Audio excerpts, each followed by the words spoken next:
Let's start off by saying Barakatah Yahweh, Ba'ashem Yahweh Ba'ashem Rakah Kudash. Welcome to another live lesson. The name of this one is The Benefits of Wisdom. We often, look up the benefits of certain herbs, the benefits of fruits and vegetables and, certain foods, superfoods, the benefits of drinking water, the benefits of this and the benefits of that. So I had a thought in mind, and the thought in mind was just to look up the benefits of wisdom, just to see what would come up.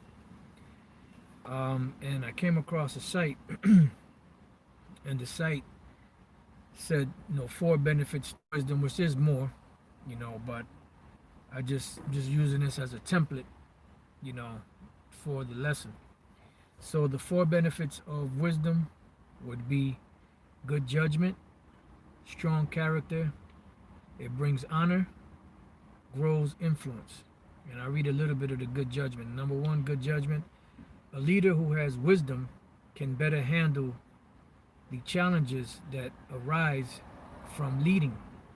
This is because good judgment comes to those who are wise.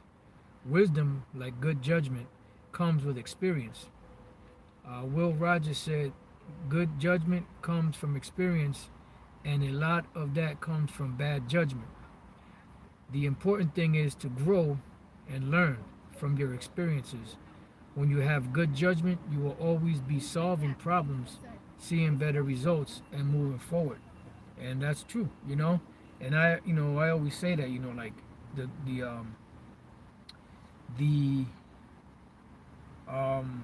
problem, for lack of better words, is not, going off.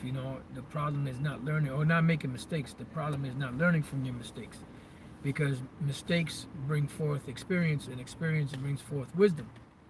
And the more experience you have, the better equipped you'll be to make better decisions in the future. All right. The next one would be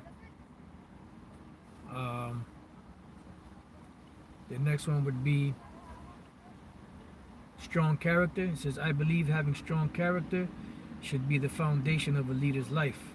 This starts when you know and follow your leadership core, which our leadership core would be what? The scriptures. It says strong character produces wisdom, which leads to the ability to positively impact others. This is because wise leaders have been through many different experiences and have maintained their integrity through it. If you are intentional in maintaining your character and growing in wisdom, then you will be unstoppable.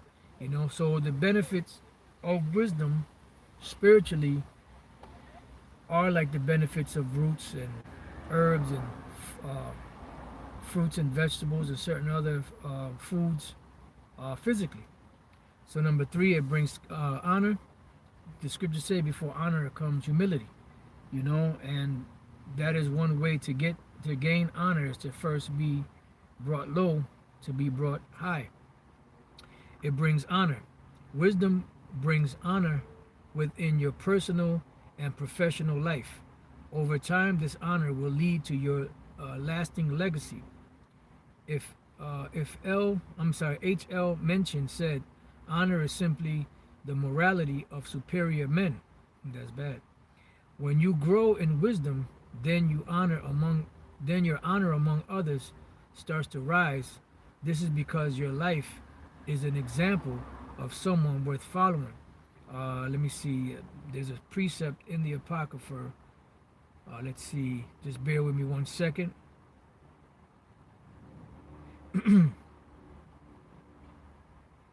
Just bear with me 1 second.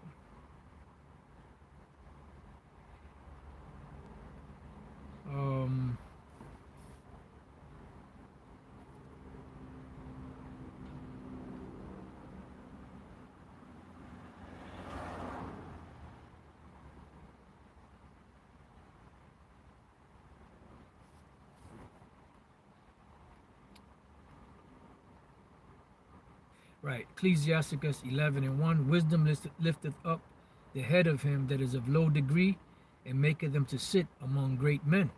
So that was heavy what he just said pertaining to honor. It brings honor. And the guy H.L. mentioned said honor is simply the morality of superior men. When you grow in wisdom, then your honor among others starts to rise. This is because your life is an example of someone worth following. Beautiful. And number 4, grows influence. Your wisdom will increase your ability to influence others. This is because you are and what you do, who you are and what you do attracts like-minded people. Those who have wisdom, talent, and a good track record. I don't know how much of that it caught, but I'm just going to keep going. It says, I'll read it again. Number 4, grows influence. Your wisdom will increase your ability to influence others. This is because who you are and what you do attracts like-minded people. Those who have wisdom, talent, and a good track record will want to follow you because of your wisdom. It's like the old saying, birds of a feather stick together. When you grow and have wisdom, it will increase your reach and influence. And this pretty much came about through the Spirit. I'm just sitting here at the park, which I normally do sometimes, just to enjoy the day. It's a beautiful day. We're in the middle of October, 2020 year of prophecy. And it's a pretty warm day for in October. So what I did was I just came out here and I just went to Wisdom of Solomon.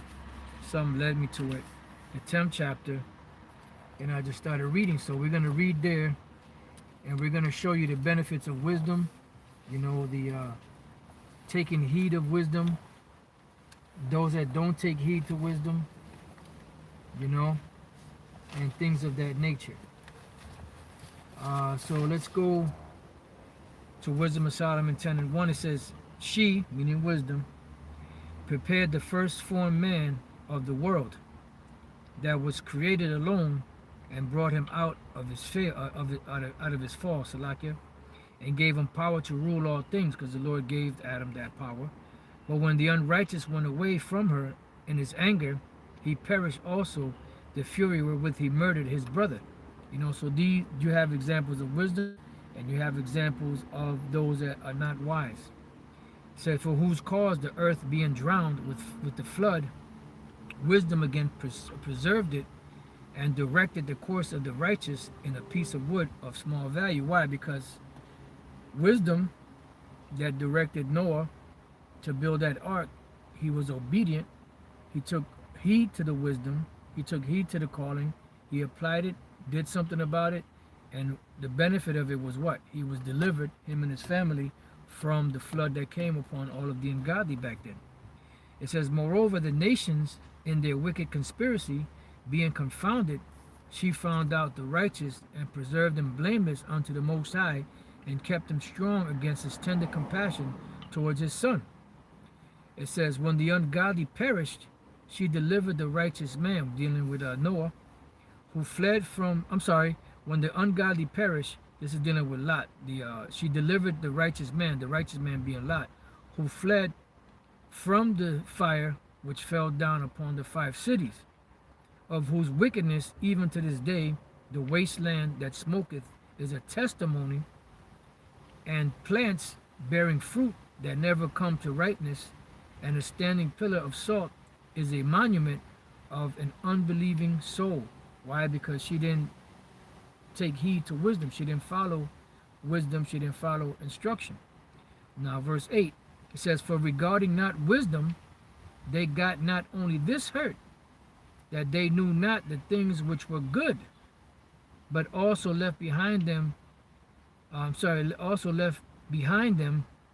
to the world a memorial of their foolishness, so that in the things wherein they offended, they could not so much as be hid. So we got to read that again, because there's a whole lot that's being said right there.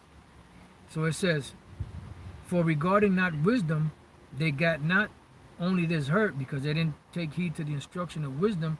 They didn't seek the benefit of wisdom, that they knew not the things which were good. See? But also because the good was what? Following of wisdom, Yeah, it brings humility. It brings you down to a low degree. But the ultimate benefit is what? It's salvation, protection. To be safe. It says, but also left behind them to the world a memorial of their foolishness. Why? Because they didn't listen, and they were destroyed. They were destroyed by the flood. The other ones, Sodom and Gomorrah, were destroyed by nuclear fusion, nuclear fusion that the Most High caused to come together, the elements illuminating into fire, or being or coming together, creating fire, raining down upon those cities, because they didn't take heed to the message of them not being wicked. They didn't follow wisdom, so that in the things wherein they offended, they could not so much as be hid. Yeah, because the Lord brought the judgment, just like He's going to bring the judgment now. And wisdom in this time is only going to benefit the elect. It says, now check this out. But wisdom delivered from pain those that attended upon her. Yeah, so those that gave heed to wisdom, applied the principles of wisdom, received the benefits of wisdom, which is what? Protection. Now we're going to go to a few examples of this in the scriptures, in the in the Bible, which that was the Apocrypha. And we're going to go to the book of Ecclesiastes, the ninth chapter. Ecclesiastes, the 9th chapter. And just bear with me while I get the verse. Ecclesiastes chapter 9 and verse 13. It says, this wisdom have I seen also under the sun, and it seemed great unto me. There was a little city, and few men within it. And there came a great king against it, and besieged it, and built bulwarks against it. So this city was in peril of what? Being destroyed. Okay? It says, now there was found in it a poor, wise man, and he by his wisdom delivered the city, yet no man remembered the same poor man. So they took heed to the wisdom he gave them. They were delivered by the wisdom he gave them, but afterwards they didn't remember the man after that. Why? Because he was poor. And that's how they treat men of wisdom, because a man of wisdom is usually poor. Not in all cases, but for the most part. We use the example of this guy Eustace Mullins, right? He was a historian. He had wisdom. I mean, he went into a whole lot of different things that the average person out there had no clue about, and through application he was able to find a lot of information. But yet this man, with all his wisdom in this world, he was still poor. You see? So a lot of times with wisdom, when a man is poor, that wisdom is despised. Although if a person take heed to it, as in the case of this the poor man, they were delivered. They used his wisdom to be delivered, but afterwards pretty much discarded him. All right? It goes on to say, then said I, wisdom is better than strength. Why is wisdom better than strength? Because wisdom will deliver out of any situation. You can have strong men, you can have the top army, on the planet with the top weaponry, but that's not what's going to deliver you. A multitude can't be delivered, by horses or by weaponry or anything of that nature. The people, which are really the Israelites, the elect of Israel, could only be delivered by the knowledge, wisdom, and understanding of the scriptures if they are part of the elect in this time. It says, nevertheless, the poor man's wisdom is despised, and his words are not heard. The words of a wise man are heard. Then said I, wisdom is better than strength. Nevertheless, the poor man's wisdom is despised, and his words are not heard. Yeah, because although he gave a right judgment, and he was wise, and they did what he said, and they were delivered, yet they still not going to follow. And this is what's happening right now. Wisdom is crying out. She's uttering her voice in the streets. But the simple ones are not listening. How long, you simple ones, will you love simplicity? They keep pushing the hand of the Lord away. They keep being reproved. These different groups that know that the Israelites, especially they, because they're the ones that are most at have the most to lose.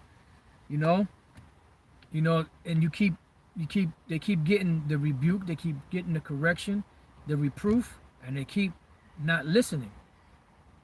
So eventually what's going to happen is they're going to be destroyed, and that without remedy, as the scripture says. It says, the words of wise men are heard in quiet more than the cry of him that ruleth among fools. Yeah, because although you may have a poor man that's not respected, there are certain individuals out there that can see that, they could look, not everybody out there is stupid.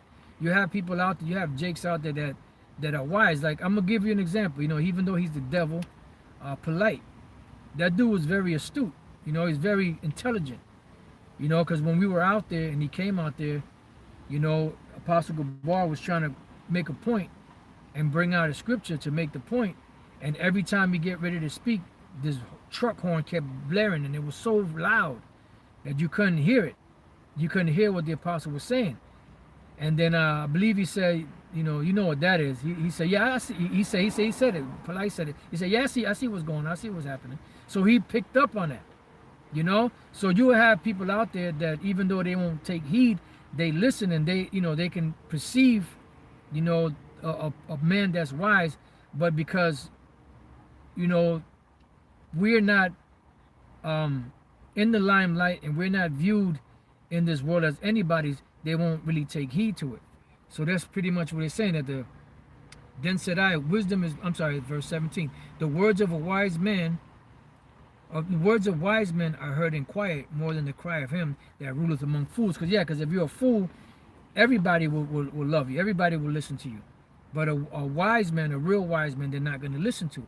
So the benefits of wisdom is there are instructions to this wisdom, and this wisdom brings benefits, and the benefits are in the form of a reward, which stems into what? Salvation. Because ultimately that's the goal, is salvation, to be protected in these times from the things that are coming, and that is a major benefit. And we read in this article that the individual gave four benefits of wisdom, which one of them is good judgment, number 2, strong character, number 3, it brings honor, and number 4, grows influence. And when you read these scriptures influences. That's why the apostle Peter said, desire the sincere milk of the word, that you may grow thereby, because this wisdom makes you to grow, and that growth with that wisdom gives benefits, to make you not just grow, but be strong in your foundation. You see? So now let's go from there to the book of Proverbs 24, 1-5. And I'm hoping that, that this lesson is, making sense. It's edifying.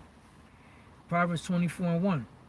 Be not thou envious against evil men, neither desire to be with them. Yeah, because eventually they're going to fall. The triumphing of the wicked is short. For their hearts studieth destruction, and their lips talk of mischief. Through wisdom is an house builded. See?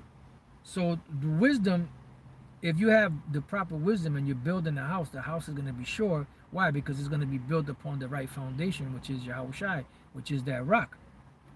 It says, and by understanding it is established. See, you want you don't only want to build, you want it to be established, but you also want it to be firm, stable, strong, able to withstand winds, able to withstand anything that comes its way.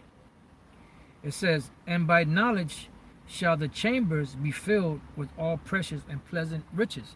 So you look at wisdom as a mansion, and all the windows are in place, all the doors are in place, the majestic, you have your curtains, you have your sofas and your recliners, your bookcases, your TV stands and your television, flat screen, whatever. You have your wood floors, nice and polished. You may have some rooms that have rugs.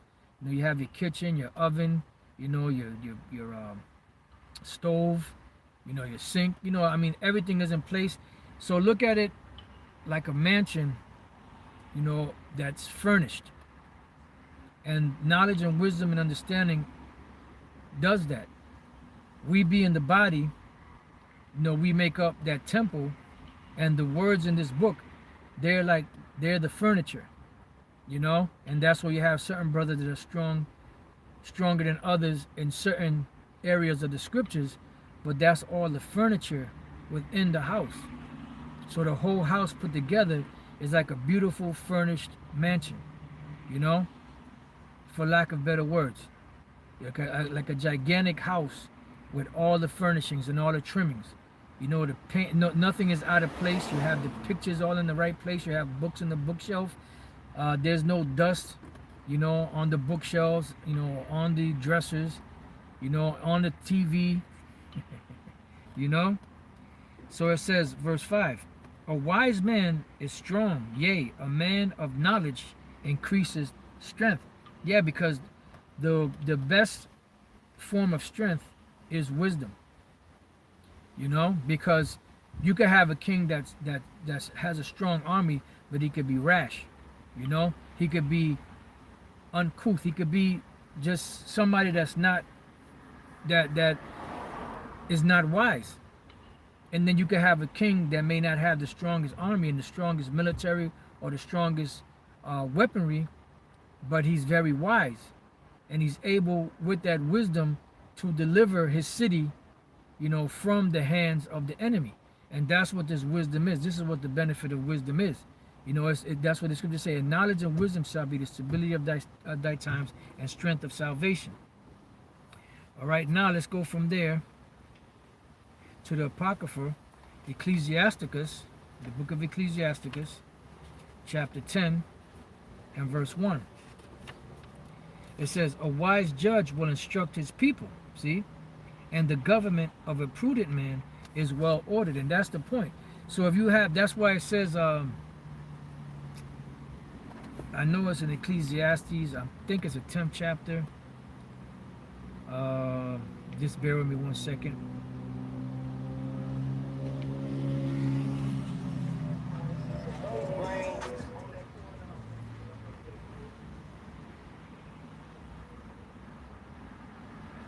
Spare me one second. Ecclesiastes 10 and 17. Blessed art thou, O land, when thy king is the son of nobles, and thy princes eat in due season for strength and not for drunkenness. So look at it like this. The elect are nobility. The elect are royalty. And when you are royal, your parents, the king and his wife, mainly the king, he sets his son to learn the proper discipline, how to run the kingdom, because he'll be the next heir. So he'll have tutors, he'll have people that are mentoring him, that are the heir. So look at this knowledge like that. The elect are the nobles, the royals, and this knowledge is or are the tutors that will get us in the right frame of mind to be able to rule this kingdom. And that's what's happening. Because every kingdom has a government. Every kingdom has a king and rulers and nobles. So you have to be trained in the proper etiquette, with the proper knowledge, wisdom, and understanding to be able to rule that kingdom. And these are all parts of the benefits of wisdom. Is that ability to be able to make decisions based off of the experiences that you've gone through, based off of what you learned and how you learned. That's why a lot of these camps are looking bad, because the tutelage is off, the leadership is off. And when we read back in Ecclesiastes 10 verse 2, it says, as the judge of the people is himself, so are his officers. So if the leader is a scumbag, guess what? The rest of his men are going to be scumbags. If the leader is a sly, conniving cheat, then the people are going to be sly, conniving cheats.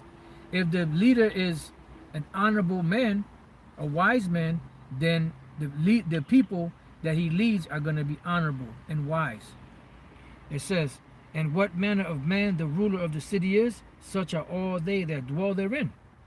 It says, an unwise king destroyeth his people.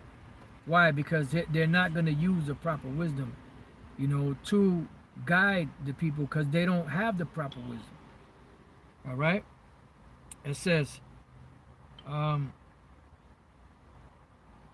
unwise king destroyeth his people, but through the prudence of them which are in authority, the city shall be inhabited. Why? Because it's not going to fall to the enemy, because it's ruled under the right counsel, under the right wisdom, under the right understanding. That's why the Apostle Peter said, Gamaliel said, if this counsel of this work be of men, it will come to naught, but if it be of the Most High, you cannot overthrow it. Why? Because it was established upon the principles of knowledge, wisdom, and understanding. And it was established by the decree of the Most High, Yahawah B'Shem Yahawashi, and you cannot overthrow that. So that's pretty much what we're learning. It says the power of the earth is in the hand of the Lord, and in due time he will set over it one that is profitable. That's right. And that's what's happening right now, is we're being groomed, to run a kingdom, to be the governors and leaders of the next government that's coming, underneath, Yahawah B'Shem Yahawashi. All right, so now let's go from there. Let's go to the book of Genesis chapter 41, because remember the scriptures speak we just read in Ecclesiastes how the poor man by his wisdom delivered the city, because the city took heed. Now we got an example here in Genesis the 41st chapter and the 14th verse, dealing with Joseph. Genesis 41 and 14.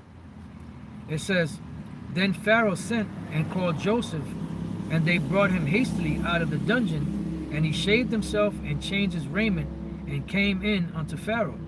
And Pharaoh said unto Joseph, I have dreamed a dream, and there is none that can interpret it. And I have heard say of thee that thou canst understand a dream to interpret it, right?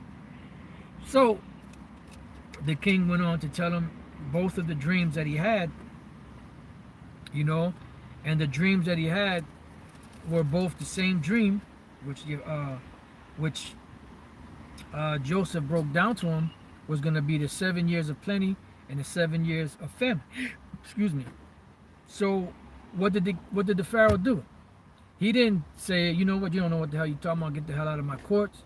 Matter of fact, throw him back in the dungeon. Nah, he listened to him, and he set him over the affairs. So I just want to kind of, in the interest of time, just kind of jump. You can read the whole chapter, kind of jump down. So when he gave him and told him, what happened and what he should do, because he asked him, what should be done? This is verse 34. Because Joseph told him, look for a man that's able to do all of these things, these affairs, pretty much that Joseph just broke down to him. Verse 34, it says, let Pharaoh do this, and let him appoint officers over the land, and take up the 5th part of the land of Egypt in the 7 plenteous years, and let them gather all the fruit of those good years that come. Now, why was he able to do this? Because the Spirit of the Lord Yahawah B'Shem Yahawashi gave him wisdom. See? And he was poor. Why? Because he was a slave and he was imprisoned. It says, and lay up corn under the hand of Pharaoh, and let them keep food in the cities. And that food shall be for store to the land against the 7 years of famine, which shall be in the land of Egypt, that the land perish not through the famine. And the thing was good in the eyes of Pharaoh, and in the eyes of all his servants. And Pharaoh said unto his servants, can we find such a one as this is a man in whom the Spirit of the Most High is? And Pharaoh said unto Joseph, for as much as the Most High hath shown thee all this, there is none so discreet and wise as thou art. So through the Pharaoh listening to the wisdom of Joseph, what happened? Eventually, he was delivered from that famine that was coming. And this is prior to the famine, even this is prior to the 7 plenty years taking place. Thou shalt be over my house, and according unto thy word shall all my people be ruled. Only in the throne will I be greater than thou. So he was the second in command underneath the Pharaoh of the whole Egyptian empire. And Pharaoh said unto Joseph, see, I have set thee over all the land of Egypt. And Pharaoh took off his ring from his hand and put it upon Joseph's hand, and arrayed him in vestures of fine linen, and put a gold chain about his neck. So look at it like a situation like this. Look at this scripture spiritually as doing the will of the Lord, using the wisdom that the Lord gave us, and then being set up in that position, you know, to be arrayed with the beautiful garments and the rings, and, you know, and all the trimmings that come with it, you know, in the kingdom of heaven. And this is the scriptures speak about that the man will wear wisdom like a chain or something like that. I can't think of it. I'm not sure if it's in Proverbs or Ecclesiasticus, but that's what it's like. And he made him to ride in the second chariot which he had, and they cried before him, bow the knee, and he made him ruler over all the land of Egypt. And Pharaoh said unto Joseph, I am Pharaoh, and without thee shall no man lift up his hand or foot in all the land of Egypt. So what happened? He took heed to the counsel and the wisdom of Joseph, and what happened? Egypt was delivered from that great famine that came, you know, later on. All right, and that's one example. All right, this is Proverbs 21 and 22. It says, a wise man scaleth the city of the mighty, and casteth down the strength of the confidence thereof. Yeah, because wisdom is strength. You know, might doesn't always work. You can have the baddest army and the best weaponry, but wisdom and strategy wins.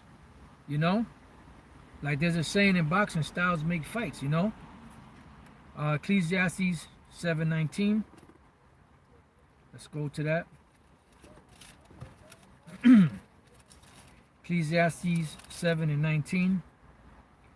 It says, wisdom strengtheneth the wise more than 10 mighty men which are in the city. That's right. You know, so that's because the key to everything is wisdom. Wisdom is a principal thing. Therefore get wisdom, and with all I get understanding. Seek ye the kingdom of heaven first, and all these things shall be added unto thee. Why was King Solomon, given riches and such a great status, you know, that he had, and I mean, and everything that a man's heart could ever wish for? Because the first thing that he desired was wisdom. You see, to be able to guide such a great people as Israel. Because it all begins with wisdom. Wisdom is a principal thing. Therefore get wisdom, and with all that getting, get understanding. All right. Now let's move on from there to back to Proverbs 8 and 11. Proverbs the 8th chapter and the 11th verse. It says, for wisdom is better than rubies, and all the things that may be desired are not to be compared to it. Yeah, because wisdom will deliver from peril. You know, I wisdom dwell with prudence, and find out knowledge of witty inventions. The fear of the Lord is to hate evil, pride and arrogancy, and the evil way, and the froward mouth do I hate. Yeah, and how do you learn these things? By wisdom. Now let's go from there to Proverbs 16. And I got a few other precepts. I'll read a few more and then close it out. You know, I think the point is made. Proverbs 16:16. How much better is it to get wisdom than gold, and to get understanding rather to be chosen than silver? Yeah, because all of that stuff comes later. Because you can have a fool, that has all those riches, and what he's gonna do? He's gonna waste it because he's a fool. You know? But now if you have a wise man, and he becomes wise and understands, you know, and has been exercised and disciplined and things of that nature, then he'll be more equipped mentally, spiritually, to be able to handle those riches, and he won't just waste them as if you were just to give those riches to a fool. You know? That's why they said that about George Bush Sr. You know, they said, what should we do with him? Should we put him over to family business? He said, oh Lord, no. We'll be in the bread line in 2 weeks. You know? Because he wasn't a wise man. He was a fool. All right, so now let's go from there. Now I want to go back to Wisdom of Solomon, the 10th chapter, and I'm going to go back to the 8th verse, because there is a taking heed to wisdom, and there is a rejection of wisdom. So you have the two sides. Now, what is the opposite of rejecting wisdom? Well, let's go back to Wisdom of Solomon 10 and 8. It says, for regarding not wisdom, see, they got not only this hurt, that they knew not the things which were good, dealing with Sodom and Gomorrah and the other cities, but also left behind them to the world a memorial of their foolishness. Because why? They were not wise. So that in the things wherein they offended, they could not so much as be hid. Why? Because the Lord is going to bring, you know, these things to pass, like he did back then. He brought the judgment. Yahawashi told Abraham what was going to go down, you know, in Sodom and Gomorrah. And that's why the angels were there. And Yahawashi stayed with Abraham, speaking to Abraham, while the angels kept moving on that mission. All right, so now let's go from there. Let's go to, all right, now I don't know if this is, let's go to Ecclesiastes. Hope you brothers are with me. Ecclesiastes 9 and 18. Let's see what that says. Yep, Ecclesiastes 9:18.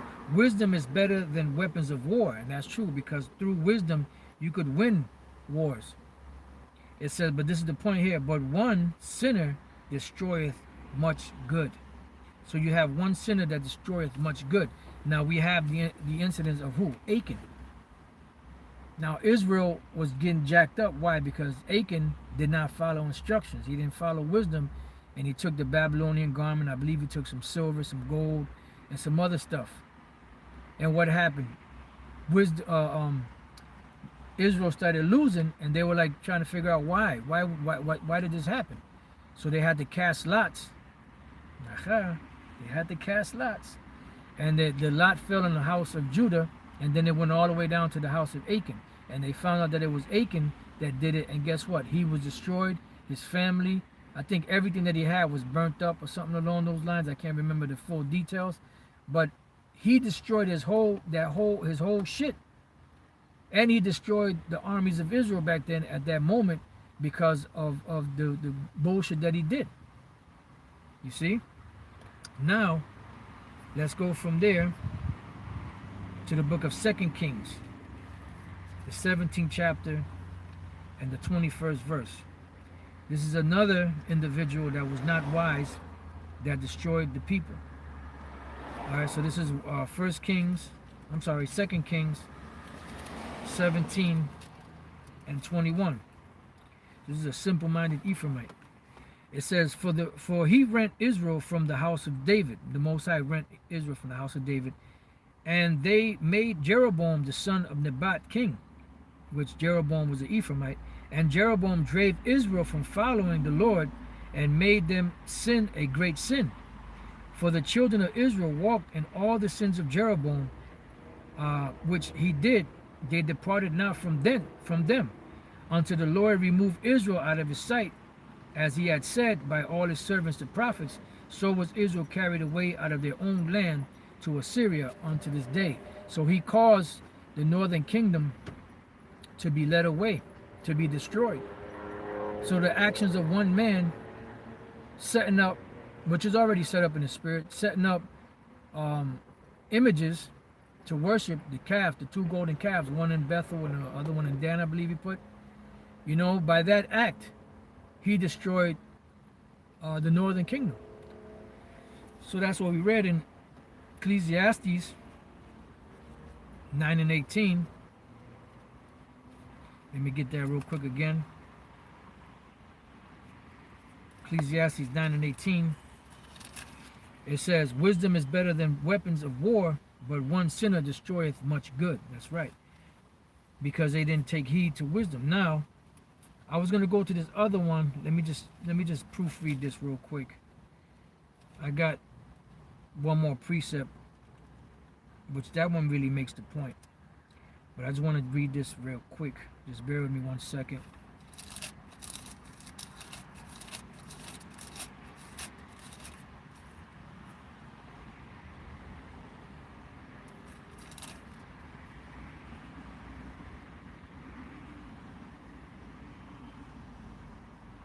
All right, you know what? Let's just go to the other one I got. This is Luke, chapter 19. And there was one more.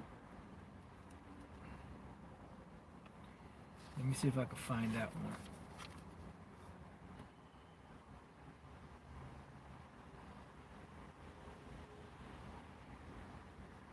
I think that might be it. All right, Luke 19 and 41. It says, so YAHAWAH'S was ministering, you know, all throughout Israel. And some listened, but the majority rejected. And what happened? Eventually they were destroyed. Luke 19 and 41. And when he was come near, he beheld the city and wept over it. He cried because he saw all of the death of the Israelites under the hands of the Romans. Men, women, children. It says, saying, if thou hadst known, even thou at least in this thy day, the things which belong unto thy peace, but now they are hid from thine eyes. Yeah, because the wisdom didn't shine to give them, you know, that the prudence to be able to see afar off what was going to happen, and to be able to avoid the destruction that was coming during 70 AD. This is what YAHAWAH'S was speaking about. It says, for the day shall come upon thee that thine enemy shall cast a trench about thee, and compass thee round, and keep thee in on every side, and shall lay thee even with the ground, and thy children within thee, and they shall not leave in thee one stone upon another, because thou knowest not the time of thy visitation. And Jake, today, they don't know the time of their visitation. They're not looking, you know, to the things that are happening, you know. And Jake will tell you in a minute that they love the Lord, you know, they go to church and all that, but they're not really taking heed, and they really don't see the day of their visitation that's coming, which is the time of Jacob's trouble, which is right around the corner. You know, here it is. We're in October. What's today's date? October 15th. You know, we're in the middle of the month. You know, 2 weeks and 1 day, or actually 2 weeks and 2 days away. Well, actually 2 weeks and 1 day or so away from November. You know, two and a half months left in this year, and things are getting they're tightening up, and it's going to get worse. So Jake is not looking at the time of their visitation, the things that are about to come upon them, because they're not applying the wisdom, because it wasn't given to them. They weren't tapped in the head to receive it, so they're rejecting it, you know. So they're not looking as to what are the benefits of wisdom. You know, they're only looking for the benefits of this world. And they're going to be destroyed with this world. It's coming. It's coming soon, man. And it's going to be really bad. It's going to be really bad out here. You know, people may say, oh, you guys been saying that for the longest. And, you know, I'm walking around. I don't really see nothing going on. It's, they you know, things are going back to normal. I'm going to the Cumberland farms, and I can get my own lid. I don't have to go to the cash register so they can peel me off a lid. I can get my own lid. I can get my own coffee now. They don't have to make my coffee anymore. You know? I can grab my own donuts. But you shouldn't be eating that fucking crap anyway. You know, so they're thinking that things are getting back to normal. But that's, as we spoke about before, that's just the calm before the storm. This is the eye of the storm. The calmest part of the storm. Before the worst part of the storm comes. You know? So with that, you know, I pray that you brothers have been edified. I pray that this was an edifying lesson to brothers, you know. And it's just a, you know, a form of looking at this truth, you know, as the benefits of wisdom, you know, and they have a full body spiritual full body benefit, you know. So with that, you know, I pray that you brothers have been edified. Until the next time I say, Shalom.